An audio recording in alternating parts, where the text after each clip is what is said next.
시간에는 여전히 우리를 사랑하시는 주님이란 제목으로 하나님 말씀을 나누겠습니다. 한 아랍 부부가 낙타를 타고 신혼여행을 갔다고 합니다. 신혼여행을 타고 가는데 남편이 탄 그 낙타가 몸을 갑자기 뒤틀더니 남편을 떨어뜨리는 것입니다. 분명히 저 높은 낙타에서 떨어졌으니까 남편이 화를 내겠지, 그렇게 생각했는데 이 남편이 화를 전혀 내지 않고 일어나서 한번 이렇게 말하고 참는 것입니다. 야, 저렇게 인내심 좋은 남자와 내가 결혼하다니 결혼 정말 잘했다, 그렇게 신부는 생각했습니다. 또 한참 가다가 두 번째 낙타가 또 남편을 땅에 떨어뜨리는 것입니다. 이번에는 정말 화를 내겠지 부인이 생각했는데 이번에도 화를 내지 않고 일어나서 두 번 이러면서 다시 타고 가더랍니다. 이야, 정말 내가 결혼을 잘했구나, 정말 믿음이 가고 안심이 된다, 저 남자 믿을만하다, 그렇게 신부가 생각했습니다. 낙타가 이번에 세 번째 또 남편을 떨어뜨렸습니다. 아내는 속으로 세 번 하면서 또 참겠지, 그렇게 생각했는데 갑자기 품에서 총을 꺼내더니 낙타를 빵 하고 쏘아서 죽여버리는 것입니다. 부인이 화가 나서, 아니 신혼여행 와서 낙타를 죽이면 어떡하냐고, 총을 신혼여행에 들고 온 사람이 어디 있냐고 막 화를 내니까 남편이 아내를 보고 이렇게 말했습니다. 한 번, 네. 썰렁했나요? 두 번 더 화내면 죽는다는 것이죠. 예, 우리는 참 실패를 용납하지 못하는 사회를 살아가는 것 같습니다. 어떤 사람들이 조금만 실패하거나 넘어지거나 잘못하면 그 사람이 일어나지 못할 정도로 매도하는 그러한 사회를 살아가고 있습니다.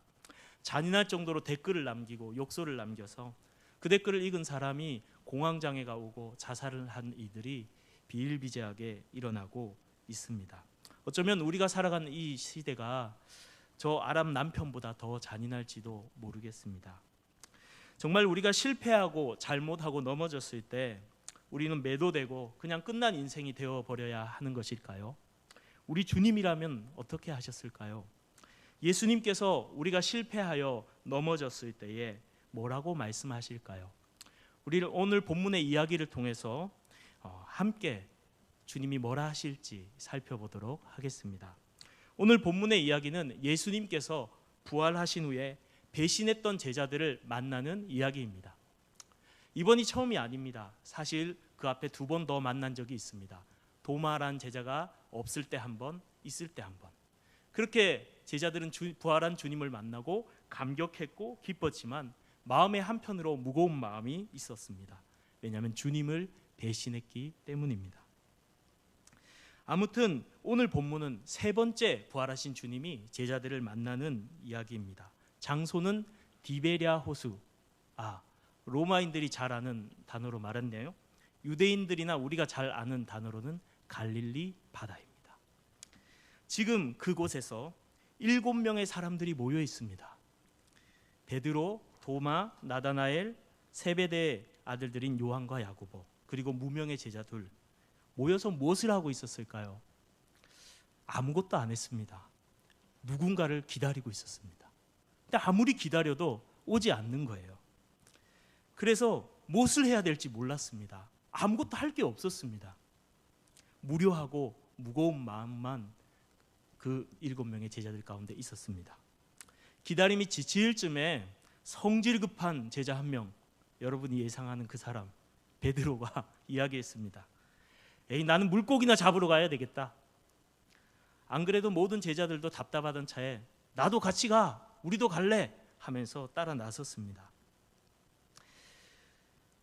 집 밖을 나와서 고깃배를 타고 3년 전에 쓰던 그 그물을 들고 밤바다를 향해 나아갔습니다. 밤에 물고기가 잘 잡히거든요. 그렇게 밤바다를 향해 나아가서 그물을 던졌습니다. 그리고 무엇인가 있겠지 하는 기대감으로 그물을 끌어올립니다. 아무것도 없었습니다. 3년 만에 해서 감이 떨어졌나? 다시 한번 제자들은 던졌습니다. 또 끌어올리니까 아무것도 없었습니다. 계속해서 던지고 끌어올리고 던지고 끌어올리고 반복을 했지만 아무것도 잡히지 않는 것입니다. 그렇게 밤새도록 던졌는데도 한 마리도 잡지 못했습니다. 사실 처음에 바다를 갈 때 제자들은 자신감이 있었죠. 옛날 직업이 어부인데 그래도 우리가 다 다른 거는 못해도 이것만큼은 잘할 수 있을 거야 라는 자신감이 있었지만, 시간이 갈수록, 날이 밝아올수록, 밤이 새어갈수록 빈 그물을 바라보면서 점점 자신감도 사라지고 마음도 몸도 지쳐갔습니다. 텅 빈 그물을 바라보면서 이렇게 생각했을지도 모릅니다. 주님을 따르는 것도 실패했는데 물고기 잡는 것도 안 되네. 이 일은 잘할 줄 알았는데 이것마저도 실패구나. 나는 아무것도, 우리는 잘하는 게 없구나. 그렇게 절망감 속에 사로잡혔을지도 모릅니다. 그렇게 갈릴리 바다의 여명이 밝아오고 아침이 다가오고 있었습니다. 저 바닷가에 보니까 누군가 한 명 서 있는 것입니다. 그 바닷가에 선 사람이 갑자기 자기를 불렀습니다. 얘들아! 이 얘들아는 보통 얘들아가 아닙니다. 헬라어로 파이디아란 말인데 파이디온이란 단어에서 왔습니다. 아이들이라는 것이죠. 이렇게 아이들아라고 부르는 것은 굉장히 친근하고 사랑을 담은 표현입니다. 모르는 사람하고 하는 이야기가 아닙니다. 누군가 저 바다에서 굉장히 사랑스럽게 친근하게 자기들을 부르는 겁니다. 얘들아! 그러더니 하는 말이, 너희에게 고기가 있니? 사실 이 성경은 약간 번역이 잘못됐습니다. 부정 의문문으로 헬라어는 원어 성경은 질문합니다. 직역을 하면 너희들 고기 없지? 이렇게 말한 거예요. 너희들 고기 없지? 마치 배 타고 있던 것처럼, 밤새 지켜봤던 것처럼 저 모르는 저 사람이 우리 상황을 너무 잘 알고 있는 거예요. 그래서 대답합니다. 없어요. 배 오른쪽으로 그물을 던져봐. 제자들은 지금 밤새도록 왼쪽에 던졌다 오른쪽에 던졌다 계속 던져서 다 던져봤는데 안 잡혔는데 또 왜 오른쪽에 던지라는 겁니다. 그래도 왠지 사랑스럽게 자기들을 부르는 그 목소리를 거부할 수 없는 그 목소리 때문에 오른쪽에 그물을 던졌습니다. 아무 기대감도 없이 그물을 끌어올립니다. 그런데 묵직한 거예요. 뭐지? 힘을 줘서 끌어올리니까 고기가 수면 위로 나타나면서 바다다다다다 하는 거예요. 깜짝 놀랐습니다. 밤새 한 마리도 못 잡았는데 한 번에 그물에 이만한 물고기가 잡히다니. 옆에 있던 요한이 생각했습니다. 우와, 대박이다, 대박. 이렇게 그물 한 방에 엄청나게 많은 물고기를 잡은 적이 옛날에 3년 전에 딱 한 번 있었는데. 갑자기 요한의 심장이 뛰기 시작했습니다. 쿵쾅쿵쾅 쿵쾅쿵쾅. 예수님? 요한의 저 밖에 서 계신 분이 예수님임을 알아봤습니다. 그리고 말합니다. 베드로에게, 예수님이야. 베드로는 겉옷을 입고 바로 물속으로 뛰어들었습니다. 거기가 길이가 200규빗 정도 된다고 하는데 50척이니까 약 90m 정도 떨어져 있는 그런 거리인데, 그 먼 거리를 옷이 젖을지도 모르는데 아무 계산하지 않고 주님이란 그 한마디로 바닷속에 뛰어들었습니다. 왜요? 사실 베드로가 그 밤에 간절히 찾고 만나고 싶었던 것은 물고기가 아니라 주님이었기 때문입니다. 베드로는 그렇게 주님 앞으로 나아갔습니다. 사랑하는 성도님들, 주님께서는 제자들을 내버려 두실 수 없었어요.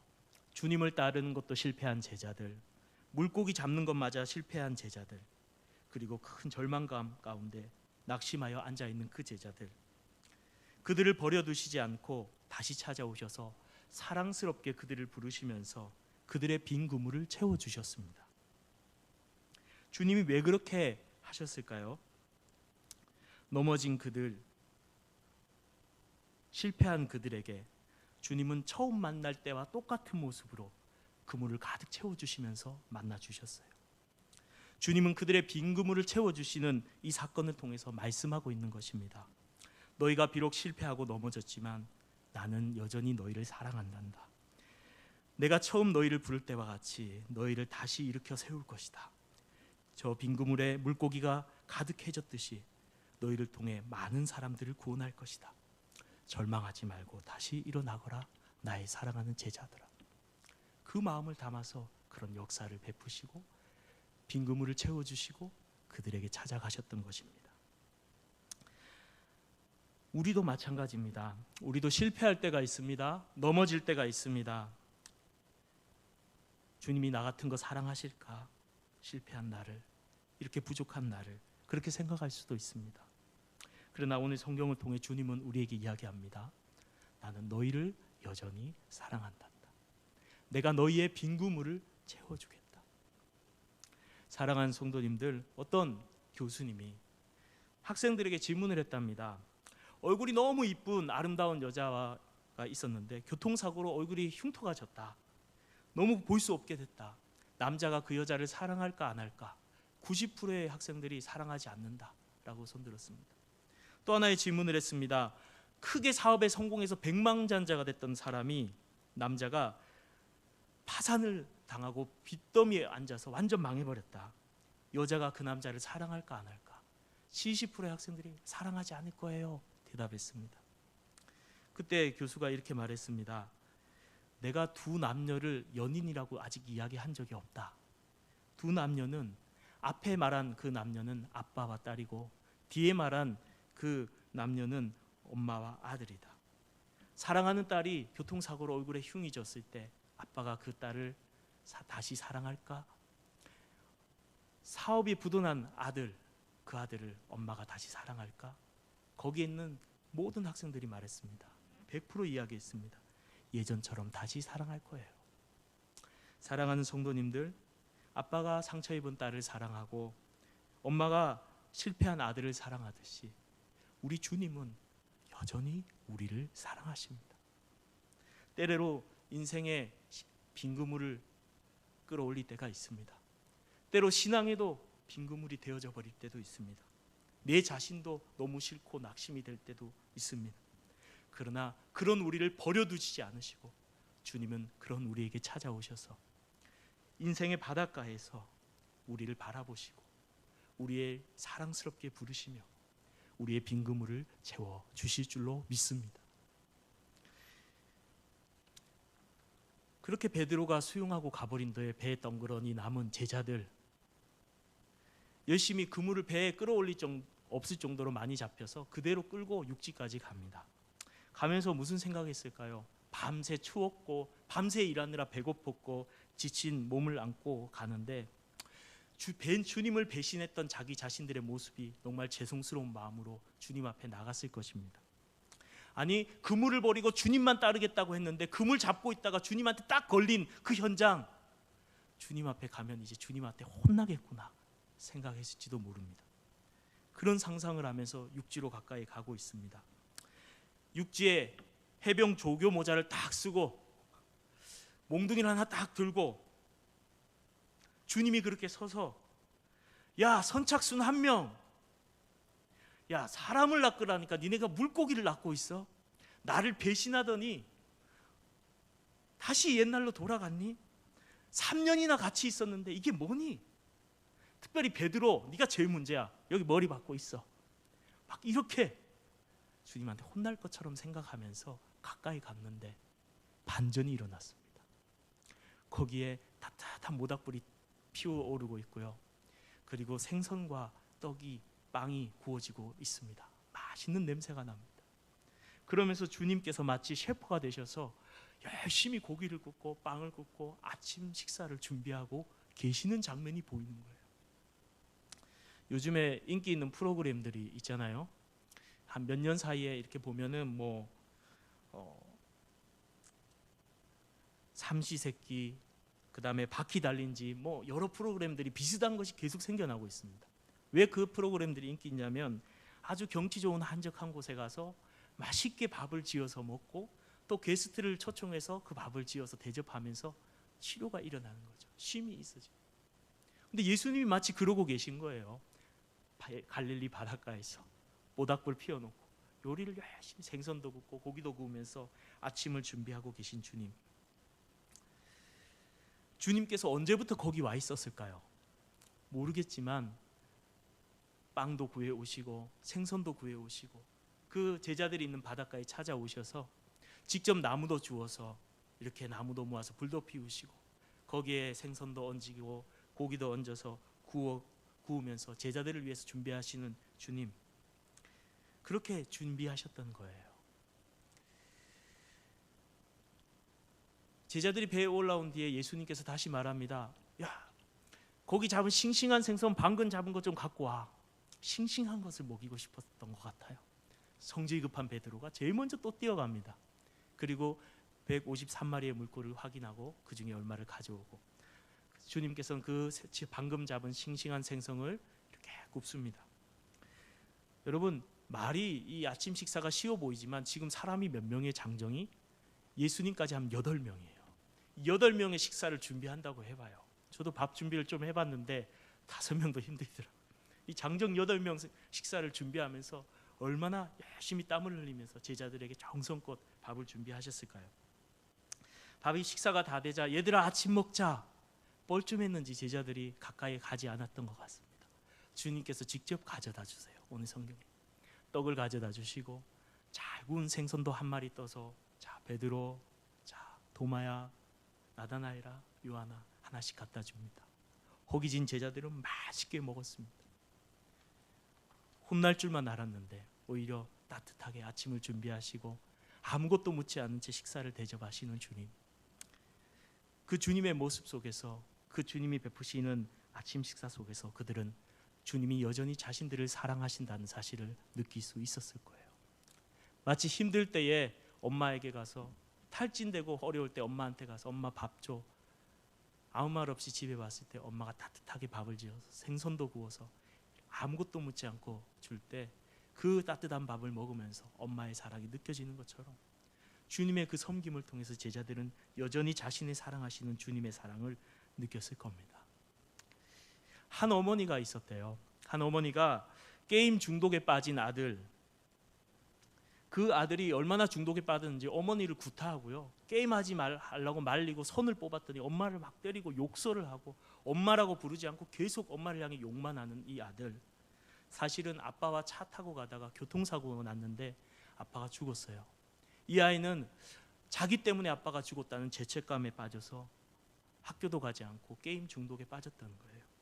생계를 꾸려가야 됐던 어머니는 열심히 일하다 보니 어느새 자기 아들이 이렇게 되어 있는 것을 보고 가슴 아파합니다. 지금이라도 내 사랑한 아들 챙겨야 되겠다. 엄마는 그 아들이 잠들 때쯤에, 깨어있을 때 가면 욕설을 하고 때리니까 잠들 때쯤에 조용히 들어가서 밥상을 차려놓고 일하러 갔습니다. 하루, 이틀, 3일, 그렇게 9일이 지나던 어느 날 집에 문을 열고 딱 들어갔는데 아들이 앉아있는 거예요. 자야 될 아들이. 깜짝 놀라서 장바구니를 놓쳤습니다. 그런데 그 아들이 더 놀라운 이야기를 하는 거예요. 엄마 같이 밥 먹고 가요. 1년 반 만에 듣는 엄마란 소리에 눈물이 펑펑 쏟아지면서 그 엄마는 아들을 부둥켜 안고 울었습니다. 그렇게 엄마가 차려주는 밥상 가운데 자기는 정말 쓸데없는 인간이라 생각했던 아들은 여전히 나를 사랑하는 엄마의 사랑 때문에 마음이 녹아지고 치유가 되었다는 이야기입니다. 사랑하는 성도님들, 배신했던 제자들 혼이 날 줄 알았는데 주님은 오히려 그들의 줄인 배를 채워주시고 추위에 떠는 몸을 위해서 불을 피워주셨습니다. 우리도 넘어질 때 있고 실패할 때가 있습니다. 그러나 하나님은 어머니의 사랑과 같이 여전히 우리를 사랑하신다는 사실을 여러분 기억하시기를 바랍니다. 이렇게 베드로는, 제자들은 주님의 변함없는 사랑의 섬김들을 통해서 그 마음이 많이 따뜻해지고 치료되었을 거예요. 그러나 한 명은 아직 치료되지 않았습니다. 주님을 3번이나 부인했던 바로 그 베드로 말이죠. 아침을 다 먹은 후에 예수님께서 타오르는 그 숯불 앞에서 베드로를 부르십니다. 베드로라 부르지 않고 처음 만났을 때, 처음 베드로를 봤을 때 그 이름으로 부르십니다. 요한의 아들 시몬아. 왜 처음 만났을 때 이름을 불렀을까요? 견고한 반석인 베드로의 삶을 살지 못한 그 죄책감에 찔리는 베드로에게 처음부터 다시 시작하자고 처음 만났을 때 이름인 시몬을 부르십니다. 시몬아. 그러면서 이렇게 말씀하십니다. 내가 이 사람들보다 나를 더 사랑하느냐? 왜 이 사람들보다도 여기 있는 제자들보다 나를 더 사랑하느냐 이렇게 물으셨을까요? 사실 유월절 떡되던 날 베드로는 이렇게 말했거든요. 모두 다 주님을 버릴지라도 나는 결코 버리지 않겠습니다. 여기 있는 모든 사람보다 내가 주님을 더 사랑합니다 라는 이야기였습니다. 그러나 막상 대제사장의 그 마당의 뜰에 피어나온 불빛 앞에서 당신 예수님의 제자가 아니냐고 물어보는 질문 앞에 그 사랑을 고백하고 믿음을 고백해야 될 베드로가 나는 저 사람을 모릅니다 3번씩이나 부인했습니다. 그는 나가서 펑펑 울었고 그 절망과 좌절감 속에 그는 그 과거의 사건 속에 그의 실수와 그의 잘못된 죄악 속에 매여서 그 과거에 여전히 머물고 있었던 것입니다. 주님은 이 숯불이라는 단어와 이 사람들이라보다라는 이 표현을 통해서 상처 입은 베드로를 다시 그 과거의 현장으로 소환해 가지고 계십니다. 이 숯불이란 단어는 안드라키아라는 단어인데 구약 신약 성경에 딱 2번 나옵니다. 어디냐면 바로 이 고기를 구워주시는 장면과 베드로가 예수님을 부인했던 그 뜰의 불을 바로 이 단어로 쓰고 있습니다. 이 불을 보았을 때 베드로는 주님을 부인했던 그 장면이 떠올랐을 것이고 이 사람들이란 표현들 속에서 주님을 사랑합니다, 내가 그의 제자입니다 라고 사랑의 고백을 하지 못하고 도리어 부인했던 자기 모습이 떠올랐을 것입니다. 주님은 과거에 매여 있는 베드로를 위해서 다시 숯불 앞에서 이와 같은 질문으로 그를 다시 그 상처 입었던 자리, 그의 넘어졌던 자리로 데려와서 다시 한번 고백하게 하십니다. 내가 이 사람들보다 나를 사랑하느냐? 그때 베드로가 고백합니다. 내가 주님을 사랑하는 줄 주님께서 아시나이다. 전에처럼 자신감 있게 내가 이 모든 사람들보다 이런 표현을 쓰지 않습니다.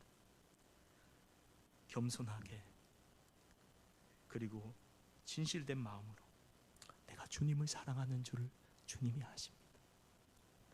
그렇게 다시 한번 고백함을 통해서 주님은 넘어진 자리에서 베드로를 다시 일으켜 세우십니다. 주님께서는 베드로에게 다시 사명의 자리로 부르십니다. 내 양을 먹이라. 이것으로 끝난 줄 알고 숨을 돌리고 있는 베드로에게 다시 주님이 질문하십니다. 요한의 아들 시몬아, 이번엔 이 사람들이란 표현을 빼버리십니다. 너가 나를 사랑하느냐? 주님이 왜 계속해서 너가 나를 사랑하느냐라고 질문하셨을까요? 왜냐하면 주님이 베드로를 사랑하셨기 때문이에요. 여러분, 부인이 남편 보고 여보 나 사랑해? 사랑해? 사랑해? 묻는 이유가 뭐겠습니까? 남편분들 부인이 남편을 사랑하기 때문입니다. 그 표현은 나는 당신을 사랑하는데 당신도 나 사랑해? 이런 표현이에요. 예수님께서 요한의 아들 시몬아 내가 나를 사랑하느냐? 이 말 속에는 나는 여전히 너를 사랑하고 있단다. 너는 어떠니? 라고 주님이 물으시는 거예요. 주님의 이 사랑의 표현들 속에 여전히 사랑하시면서 그 사랑을 물어오시는 주님의 이 질문 가운데 베드로는 또 동일하게 내가 주님을 사랑하시는 줄 주님이 아십니다라고 고백합니다. 내 양을 치라 돌보거라 라고 주님은 답변하십니다. 이제 다 끝났겠지 마음을 내려놓는 순간 느닷없이 주님이 또 한 번 질문하십니다. 요한의 아들 시몬아 내가 나를 사랑하느냐? 베드로가 마음에 근심이 되었습니다. 3번째 주님께서 물으시니 그 마음이 무거웠습니다. 왜 주님께서는 3번이나 베드로에게 나를 사랑하느냐라고 물었을까요? 그렇게 물으신 이유는 베드로를 여전히 사랑하셨기 때문입니다. 죄책감 속에서 그 3번 부인한 그 부인으로 인한 죄책감 속에서 완전히 벗어나게 하기 위해서 주님은 사랑 또한 3번을 확인하시면서 다시 한번 고백하게 하심으로 그 상처를 극복하고 넘어진 그를 일으켜 세우셨던 것입니다. 주님을 향한 사랑의 고백으로 그는 다시 한번 일어서게 됐던 것입니다. 주님은 내 양을 먹이라 다시 한번 베드로에게 말씀하시고 베드로가 원하지 않는 곳에 띠띠우고 너를 사람들이 데려가리라 이렇게 말씀하십니다. 그러면서 나를 따르라 라고 19절에 이야기합니다. 실제 베드로는 주님을 따랐습니다. 거꾸로 십자가에 못 박혀 죽기까지 주님을 부인하지 않고 배신하지 않고 끝까지 따라갔습니다. 여러분, 우리는 이 베드로를 보면서 큰 위로를 받습니다. 만약에 베드로가 주님을 부인하지 않고 저는 주님의 제자입니다 외쳐서 같이 막 예수님과 함께 두드러 맞고 완전히 피떡이 되어서 겨우 살아남아서 주님께 칭찬받고 제자들에게 존경받고 교회에 존경받는 지도자가 됐으면 너무나 은혜스러운 이야기가 되겠지만, 사실 이 스토리보다 성경에 기록된 예수님을 모른다고 부인했다가 다시 회복한 베드로의 이야기가 우리에게는 더 위로가 되고 은혜가 됩니다. 왜입니까? 우리도 베드로와 똑같기 때문입니다. 너무나 우리를 닮아 있기 때문입니다. 넘어졌다가 일어났을 때에 감동이 있는 거예요.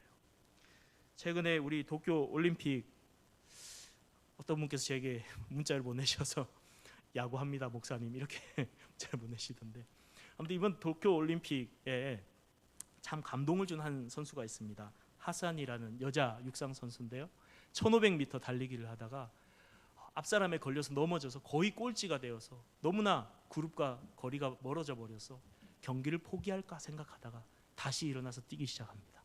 꼴찌부터 한 명, 두 명 따라잡더니 그 1500m 예선에서 1등으로 들어가 버린 거예요. 세계 사람들이 감동을 했습니다.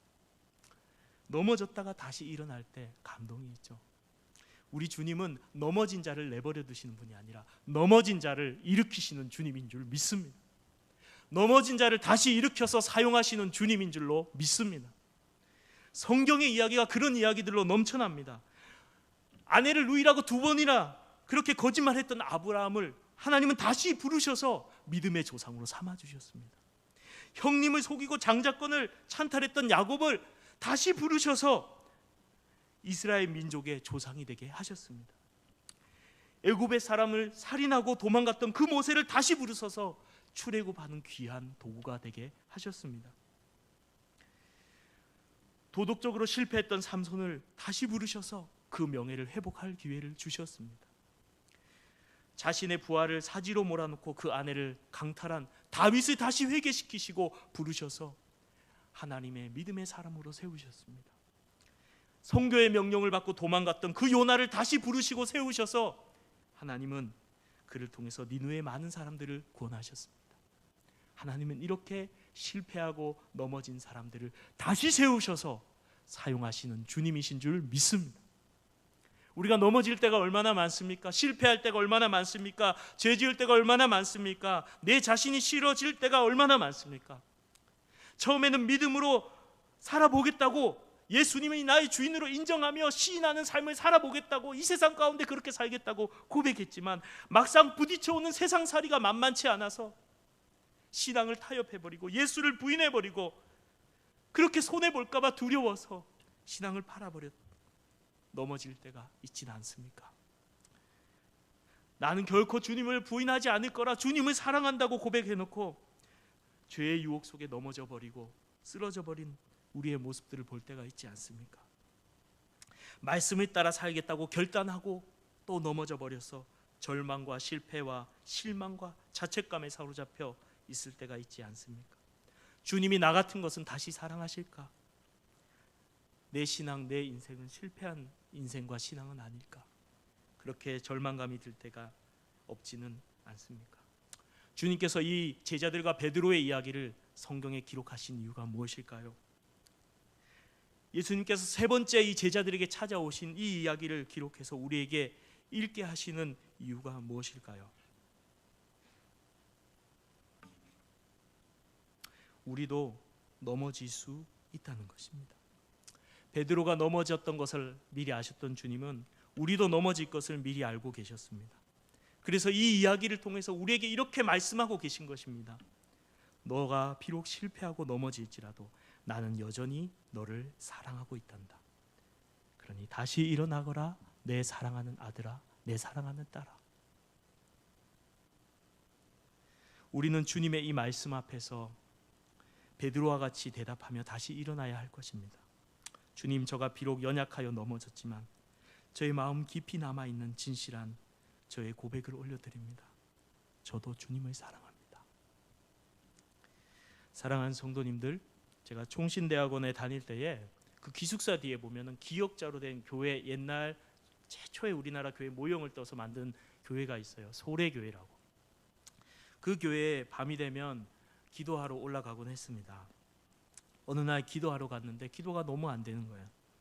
하나님, 왜 기도가 안 되는 거예요? 막 기도하다가 몸부림치다가 하나님이 순간 나를 망치로 꽉 깨어버리듯이 나를 깨뜨리시면서 숨겨져 있던 마음 깊은 곳에 죄악들을 드러내서 보여주시기 시작했습니다.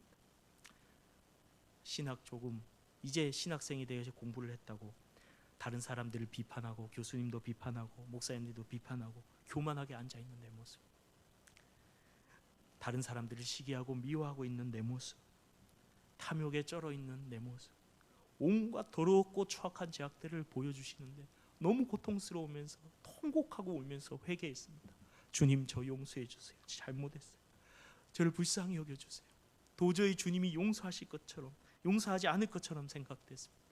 그래도 계속 회개하면서 하나님 앞에 기도했습니다. 한참 기도하는데 이런 생각이 들었습니다.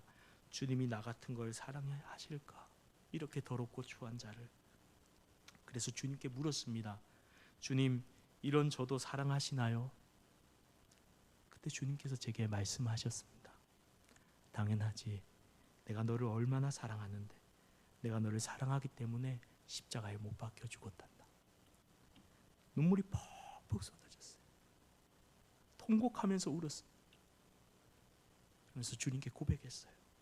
주님, 저도 사랑해요. 주님, 저도 사랑해요. 주님, 저도 사랑해요.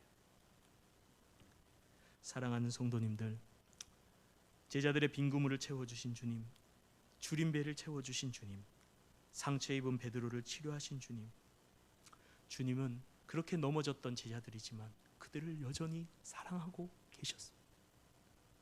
그 엉망이고 만신창이가 된 그들을 여전히 사랑하고 계셨어요.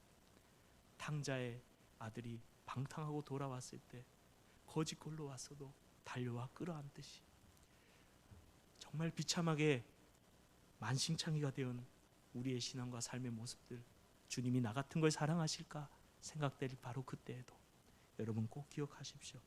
우리가 어떤 상황에 있든지, 어떤 처지에 있든지, 어떤 모습이든지 주님은 여전히 우리를 사랑하고 계십니다.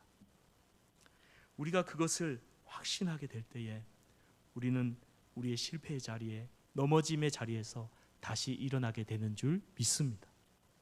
사랑하는 성도님들, 주님께서 나를 사랑하신다는 그 확신을 가지고, 여전히 나를 사랑하신다는 그 신앙을 가지고 다시 넘어진 자리, 실패의 자리에서 일어나 다시 주님을 따르는 참된 예수님의 제자들이 되시기를 주님의 이름으로 축복합니다.